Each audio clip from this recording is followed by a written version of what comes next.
बहू को सास तथा सास को बहू अच्छा क्यों नहीं लगती? क्योंकि आज के समय की यह सबसे बड़ी समस्या भी है। सास बहू का रिश्ता कहने को तो माँ बेटी जैसा होता है, किंतु 90% से अधिक मामलों में सास कभी माँ नहीं बन पाती, बहू कभी बेटी नहीं बन पाती। चलो आपको इसका कारण भी बताते हैं। जब माँ अपने बेटे को जन्म देती है, इसके बाद उसकी परवरिश के लिए अपनी जी जान एक कर देती है। जब वही बेटा अपनी माँ से ज्यादा अपनी पत्नी को महत्व देने लगता है, तो स्वाभाविक रूप से एक माँ को काफी कष्ट होता है।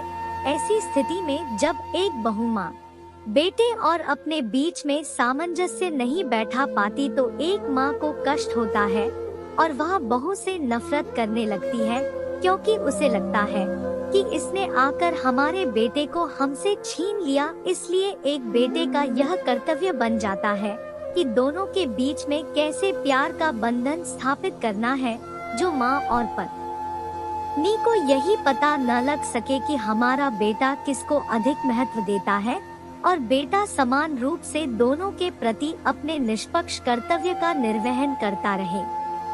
जब एक बेटा शादी के बाद अपनी पत्नी की बात को मानने लगता है, तो माँ को लगता है कि कल की आई लड़की ने हमसे हमारा बेटा छीन लिया। वहीं पर एक पत्नी सोचती है कि जिसके लिए मैं अपना सब कुछ छोड़कर आई हूँ, वह अपने माँ के पल्लू में बना रहता है। यहीं से सास बहू के बीच में नफरत की रेखा गहराने लगती है। पुरुष कोई चीज बाहर से लाता है और वह अपनी पत्नी को दे देता है, तो माँ को बहुत बुरा लगता है। वहीं जब वह कोई चीज लाता है और अपनी माँ को दे देता है, तो पत्नी को बहुत बुरा लगता है। यानी कि यहाँ पर हर हाल में बीच की कड़ी एक पुरुष ही होता है। सारा दारोमदार पुरुष के ऊपर ही होता है। यदि पुरुष अपने दिमाग से काम लेता है, तो सास बहू के बीच में कभी विवाद की कोई स्थिति पैदा ही नहीं होगी। बस पुरुष को परिवार में सामंजस्य बैठाने की कला आनी चाहिए। सास और बहू के बीच की कड़ी पुरुष ही होता है, जो अपनी माँ और पत्नी को जोड़े रखने का काम करता है।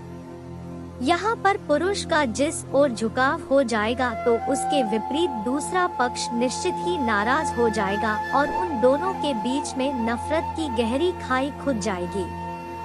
दोस्तों, आप समझ गए होंगे बहू को सास तथा सास को बहू पसंद क्यों नहीं आती।